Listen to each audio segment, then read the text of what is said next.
big question, right, is patch 10.2 the final patch of the final major seasonal patch of this expansion, with us then having a like a final sort of best, greatest hits season, right? Because if they did do it like that, then you'd probably have 10.2 launching like late October. Yes. Yeah. Yes, it could. Like, it is on a razor's edge. Late October. I think if they plan it for before, they'll have to do it before, because if they don't release it before, then all of their BlizzCon plans are gone. So there's two ways it goes. It's either 10.2 late October, and then 10.2.5, a 10.2.7, and then a 10.2.9, or maybe just call it 10.3, I don't know. That's the greatest hit season. That's not adding a humongous amount of new content, but maybe is doing more stuff, like shaking up a special Mythic Plus season, doing something weird with all the raids, and then doing something for the world content, which they said they would do for that. And in this timeline, the next expansion comes out in August of 2024. I think it's either that, or it is 10.2 in October, and then 5 months after that, it's 10.3. And 10.3 is the finale patch, where maybe we do actually defeat a Ridicron, but he gets to set up, a Shara or Xalatath or whatever that stuff is going to be. Then the expansion ends, and perhaps we don't get a greatest hits season. That's the awkward part. Or perhaps we get an additional raid tier and a greatest hits season of Mythic Plus.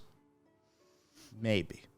That's what I literally had this thought today, because Keyboard Turn on Twitter posted about how all of the timelines are lining up for, because obviously Blizzard stick to a pattern. So you and stole stuff. her thought, and then I stole your thought. Exactly. So I've stolen her thought twice removed. Yes. So once removed. Wow.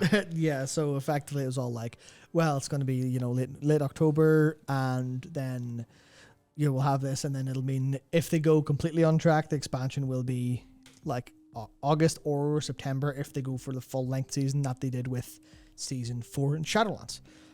But if there's a 10.3, and I feel like, and I really hope I don't get proven to be a complete buffoon on this, but I don't understand where the idea of no 10.3 comes from people outside of it happened in Shadowlands. I feel like that sucked. That sucked, and I think that only happened because they basically had to cut a patch. I feel like that's what it felt like to me, with the way that what was it called? The Sepulchre had Sepulchre had so many bosses, and there's so much stuff. And I'm like, this feels like an amalgam. This feels like a patch and a half ish, in a way. So I'm assuming that they had a 0.3 and cut it. So I'm assuming that when they were planning the Dragonflight, they didn't plan for didn't go, we'll just do 10.1, 10.2. And I also feel like there's an awful lot of stuff happening story-wise that if they bring this expansion to an end after one major patch, I will be sat scratching my head. Like, what's going on with all of this stuff? Why is the story not over? It would feel a little bit weird to me. Question. Answer. What do you think the cut patch of what do you think the cut patch of Shadowlands was? I think it was the Drust. I think it was the Drust as well. It's the only thing that has a lot of... Oh, you could have had Christopher Judge come back. Yeah. Except he was probably busy with the Ragnarok recording. And there's a decent chance that when was his accident? He had an accident. He was out of action with severe back pain for ages. So he was. And a lot of people attributed his... What was it? It was one of the Game Awards. Was it the last one? Where he was, how do I put this nicely? Out of his mind, or seemed that way, and talked for a long, long, long time. And a lot of people at the time in chat, I think they were later proven wrong from statements and stuff, but I'm fairly sure people were going it's all of the extremely strong opiates he's on because of severe back pain. I thought he was just overwhelmed and happy. I think that's what it was, but a lot of people were like, this man was in really pushed through a lot of pain to actually record the end of Ragnarok, the last piece of Ragnarok, work through that, and then be able to so maybe it was some of that involved, which is a complete kind of sidebar outside of there's definitely a cut patch in Shadowlands, because you don't plan for like 2-patch expansion. Like, you don't do that. So I'm assuming that there's no reason they don't. The only reason they don't. Christopher Judge was in World of Warcraft 2004. Was he? As additional voices. Holy He was shit, nice. in Warlords of Draenor and Legacy of the Void as additional voices. Damn, nice. I didn't know that. There you go.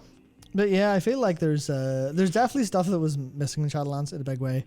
Likely just because we said the Drusk because that's the one where there was clearly cut assets, like a raid entrance to Thros. Oh, yeah. And we went, what could that have been, I wonder? Obviously, it could have been like a dungeon that was cut or something as well. But it feels like that was all just not there. There was the, as Ned Stalker points out, good memory on you there. But Jailer armor in the Sylvanas cinematic at Sanctum, the armor's definitely just an origin. Or like, there's clearly a lot more they wanted to tie together there. There was his original appearance in the cinematic, the silhouette. Dude, that didn't match him. Maybe they wouldn't have needed the sigils. Could you imagine a timeline where they didn't need to have the Chockler get the sigils? There's a thing, I don't know if it was... Okay, the law of averages, because Porter Gage makes so many tweets, probably says it was him. Likely. Maybe it was one of the other usual suspects on Twitter, but there was like a relitigation of just how goofy the plot lines were, where, yeah, you're all like, okay, they have something, whatever it is, the sigil of the Primus, and all the characters are talking, and it's like, oh no, don't bring the sigil of the Primus to where the jailer is. And then they go and they bring the sigil of the Primus into the jailer's house. And then the Primus wakes up, like, why did you bring my sigil into the house? And so Val just appears.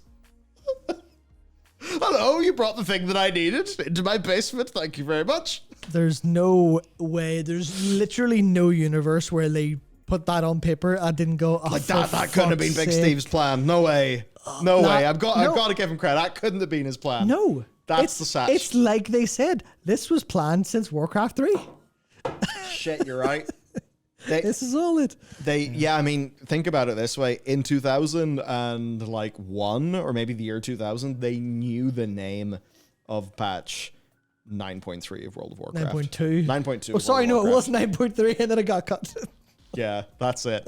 They had that patch name years in advance. I don't know, weird.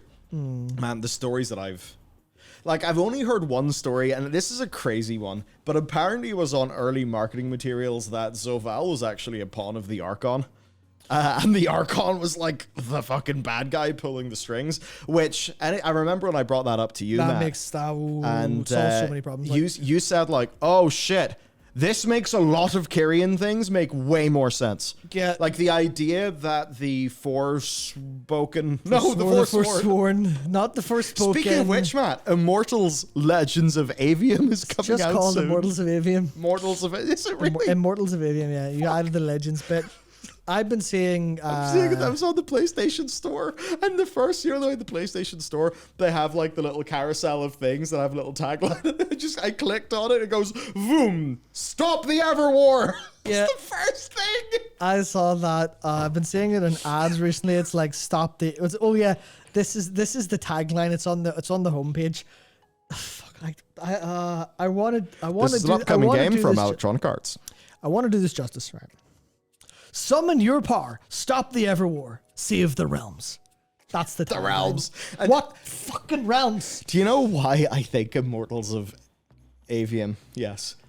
God, why did I call it Legend? Anyway, the reason why I think that resonates with us so much, and hopefully so many of you, is because it reminds me of the sort of thinking that made the Shadowlands. Like, that is peak whatever the hell Immortals of Aveum is. Anyway, yeah, so that thing that I heard was basically that, yes, the Archon was supposed to be the original villain who was manipulating and kind of like using Zoval. And I think that would have made so many things work so much better. So the idea that the Archon then would be the very, personification of, oh, wait, what's the thing? Lighty glimmering in the surface, heart dark inside. Il'gynoth Whispers. That would actually make Carestia be the target of one of those Il'gynoth Whispers, wouldn't it? To be fair, everyone's a target of an Il'gynoth Everyone's Whisper. a target. Il'gynoth might have said, the person will betray you. Like, not the person! Who could that be? But no, I think actually the Kyrian stuff, definitely playing Bastion and seeing all that and going, right, what's the plot here? Oh, you did in King's Row, yeah. Yeah, so you go through. Yeah, so you go through. You go, what's the plot here in Bastion?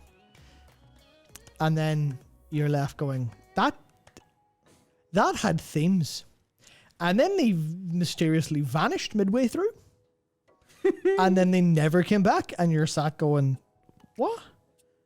What was that about?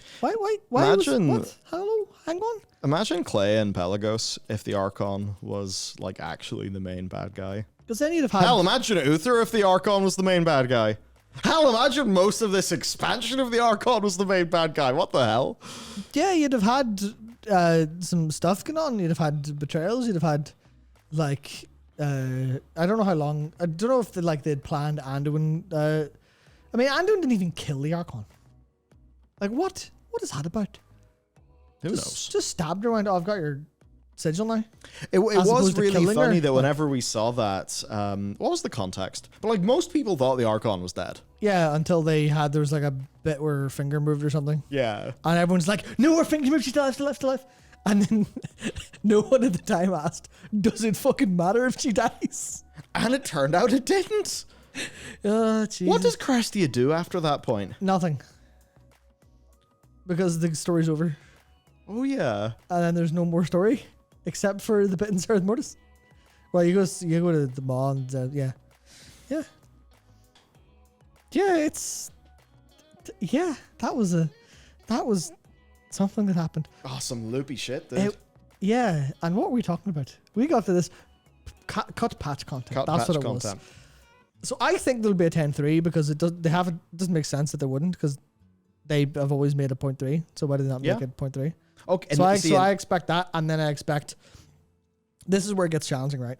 Because how do you fit in with the time they have left because it's a year, right? 10-2 will be happening just for BlizzCon, and they're going to want the 20th anniversary to be the release of 11.0 probably around that because they always love that November release. It's like, I think it's only half of the times released outside November, right? It was like Legion and TBC, and I think most of the rest have settled in November, at least recently. So you go, well, what? And they love the 2-year cycle. They love the 2-year cycle. So how do you fit season 3 in 10.2, season 4 in 10.3, and season 5 in a year? You kind of can't, really. So it's like, what are they going to do then? And my answer is one of two things. Either a very short last season, maybe split the season 4 and season 5 and go, they'll both be shorter because they'll be just blasted or whatever. Yeah. Oh, BFA was August. It might be August. Who knows? Anyway, that would make sense if we didn't have the extra season. I would make 10.3 pretty short, which I think they would love that. They would love a final patch that's short as opposed to a final patch that's a year long. Hello, Miss Madara. So I feel like they'll want that. But my thought is, because they've been doing so much in the off patches to go, right, here's going to be the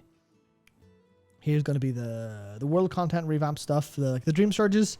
Yeah. The Dream Surges revitalizing the world in like that zone for a week and giving you new reason to go and do all the stuff there is pretty interesting to me. So I'm imagining that we go to the season 4. I'm struggling to remember 10.3 is season 4 because season 1's 0. Literally add that extra one. But I think season 4 will probably be the one where they go, here's the raid. Also, fated stuff's happening. They'll not call it that. But I imagine they'll just go, yeah, we'll just go do whatever any time we want. We'll go do the crazy final experimental patch that's also the final patch of the game because we have an expansion coming up. Be excited, please. Because I can't imagine them delaying the expansion and going, we can cook this more if we extend the season. Oh, I feel like they're going to say, please just cook. Fucking please cook, please. I mean, imagine, right, World of Warcraft, the cooked timeline, which is the timeline where URL gets her Shatrath raid tier. You know, we get the Drust in the Shadowlands. Like, imagine that, but no. Maybe one where Battle for Azeroth doesn't end up like the fucking weird... Actually, I saw it was a really good breakdown, and maybe I can find it later. We can do a little segment on it. It's just the way that... that whole Sarfang thing of, like, don't kill yourself like a big buffoon. Do something useful. That's clearly what Old Soldier meant. Do you know what's crazy? all the thematic groundwork that they do in the cinematic before the Battle of Lordaeron is immediately thrown in the bin in the Battle for Lordaeron when Sarfang decides, fuck it, I'm going to kill myself. Because you know he does that, and he's like, fuck it, I'm going to kill myself. That's enough. Right after they did a 9-minute cinematic about don't kill yourself. To be fair, the narrative design is definitely spot on, and they never have to derail anything, and it's all perfect. And they plan expansion themes, and they run through it the whole way through. Definitely that. Even in expansions where the game seemingly didn't go completely tits up, they have the same problem. Because remember all the Child of Light and Shadow stuff for Illidan and all of that. Here's the Zera, and it's the Tear of Elune woke her up and all that stuff. And then they'd never give anything about that, and Illidan just blew Zera up. And everyone went, jobs, there you go. Like, what about the Child of Light and Shadow? What's the Shadow part? Because this is an expansion where... Because Illidan's mean sometimes. Yeah, but the Crucible was all voidy, and we did voidy stuff all the time. The Voidity was there, and Lyria was there. No, the Netherforge Crucible. Remember that? Netherforge Crucible! Oh, that was the most innovative gameplay feature the game ever had. I profoundly remember that existing. So do I. That was one of the worst things they did to Legion. They did some bad stuff in Legion, but that was one of the worst. But the thing is, in Legion, they did so much bad stuff that it all stacked on top of each other and became insane. And that's how Matt got repetitive strain injury playing a tank paladin. Absolutely. Now, there is Suramar, but ow, my hand.